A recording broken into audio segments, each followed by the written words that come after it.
So I was nothing. My life was nothing. I was in a pit. God took me and made me something. Me standing here and speaking to you is only because of Jesus. I really thank God for this opportunity. I really thank God for what all He has done in my life. I didn't plan my life like this, but God brought me here. So today, as a tribute to Ravi Zacharias, I would like to share a word so that God, Jesus Christ, will be glorified.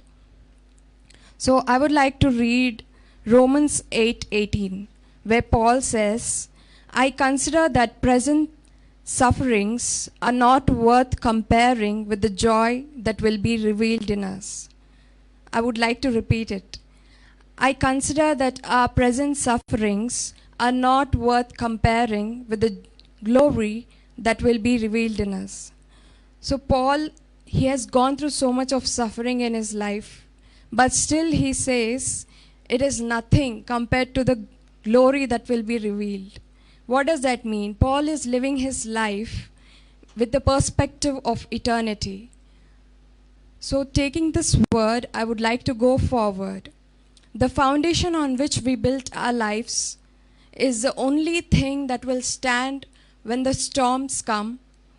Ultimately, all the storms come in our lives. So when they come, we have to be ready. It is not that if they come. There is no question that if they come. They will come. So we have to be ready. All of us, everyone is preoccupied with their self, and they are just lost the contact with the objective of truth. None of us have dreamt that we would dream about COVID-19 before we wake up to it. So life is like vapor. It is here for a moment and you are gone. And all that you have earned, the degrees, the PhDs, and all the properties, everything will come to nothing. Only thing that will remain is God thinking about you? What is God thinking about you? This is the question that will come to an end. Our life is just temporary on this earth. There is more beyond to this life. There is eternity. Our perspective should be shifted to eternity from this world. We are just stagnant wherever we are. So today I would like to speak about how to make our foundation stronger in the Word of God. And there are many questions that are rising these days, like, does God exist? If God is there, why is suffering there? If God is good, then why there is evil, and so on. It is good to have questions in our lives. So having questions, only questions, but we don't have answers for it. So we have to seek for it. Just having questions and sitting in one place is not acceptable. You will be stagnant in your life. If you have questions, you have to seek. Seek and you will find. So having doubts will lead you to greater revelations. So people like Ravi Zacharias and all, they had a lot of questions from their childhood, but they never stopped where they were. They were searching for the answer. And in this seeking of God, God revealed to them the greatest of answers to the Word of God. So speaking about eternity, we should not live for this moment.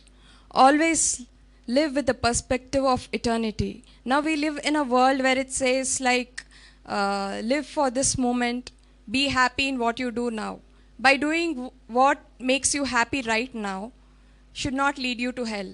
Time is going on. Be mindful of what you are doing. So that is why I told Paul's perspective of eternity should be built in everybody right now. So speaking about eternity, everything that begins to exist has a cause. So the universe has a beginning, so it has a cause.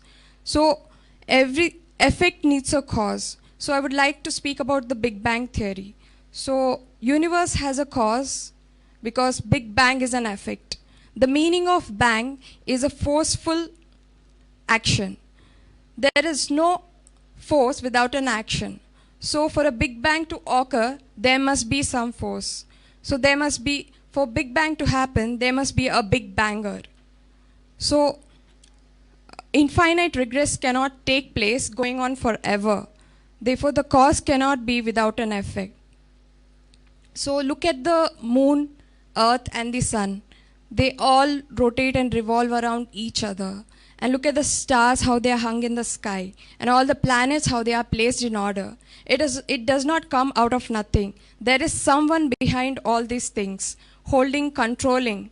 Aristotle says, there is an unmoved mover.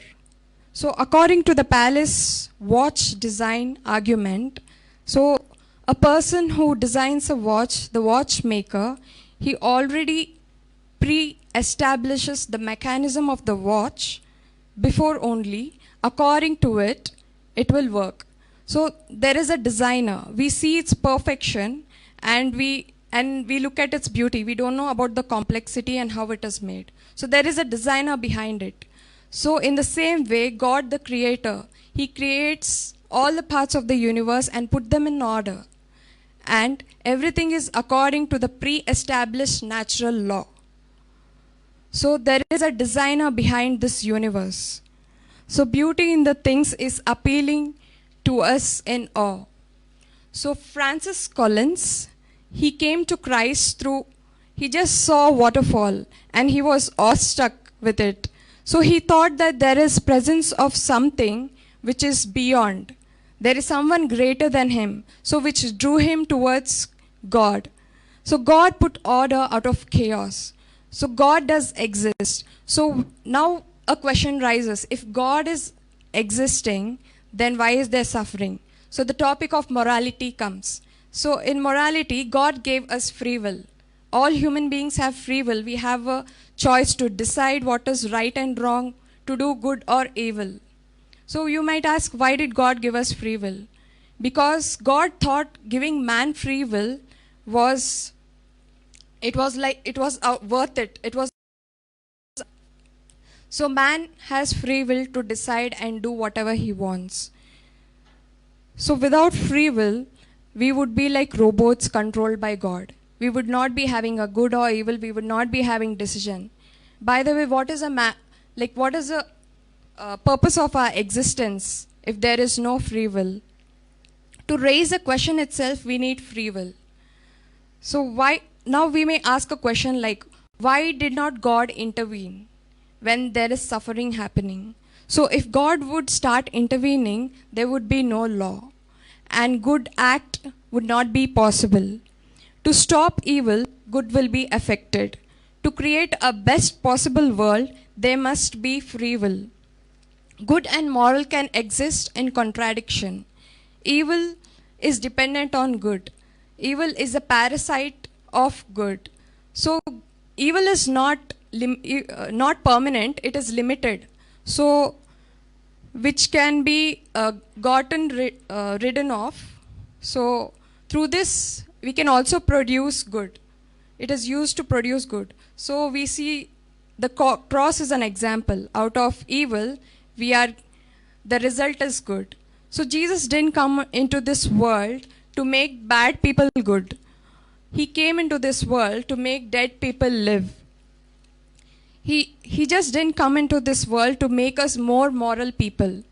People can be so morally lost and conceited with the morality and it ends up with nothing. So the humanity should know that we should be humble. Humility will teach us that the salvation is not earned, it is only bought by the gift of God. God gave us a gift of salvation to you and me. So now we might be having many questions like, what's wrong with this world? What's wrong with this world? So the core problem of this world is not you, not him or her, not any of them. The core problem is, it is me. I am wrong with this world. So we need to look into the mirror and recognize we are looking at the heart of ours which is wrong with this world. We have betrayed God's law and we have walked away from God. So heart is desperately wicked. So God is good, God is all loving. So I have to learn to live with the people who despise me, who disagree with me. I have to learn to live with people who does not want to stand by me. I have to learn to live with people and shake hands with them who does not believe in me and who wants to condemn me. So what I was saying is, like, we have to love people, even if they disagree with us. So how do I love people who put me behind these prison bars? So in my life, I had come across so many questions, like, does God really exist? Like all these questions, I got answers. And now recently also I keep getting questions like, does God really care? Yes, God does really care. Because he cares, he sent his son, Jesus Christ, who had to suffer and die for us. And because of his suffering, we are living. We have salvation. Jesus died on the cross. When he was hanging on the cross, he had you in his heart. He had love for you in his heart. His love is so personal. Because of God's greatest love and sacrifice, we have now reconciled with God through Jesus Christ. So now what I want to say is, this does not mean that we have to not suffer anymore. Yes, we will have suffering, but this shows that and proves that we have to spend our life in eternity with God. So I would like to read a word in Revelation 21:4. There will come a day when God will wipe every tear from our eyes, and there will be no more death, or mourning, or crying, or pain, for the old order of things will pass away. So Charles Spurgeon says, time is like hammer. Word of God is anvil. Time hammers and hammers away and is thrown, but the word of God remains.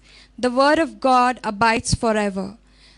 The word of God is truth. The scriptures cannot be broken. So I request you all to build your foundation on the word of God. I faced so many suffering even after knowing God, but my foundation made me not to be shaken. So I pray that you all be strengthened and build your foundation on the word of God, that you might not be shaken even if any kind of suffering comes.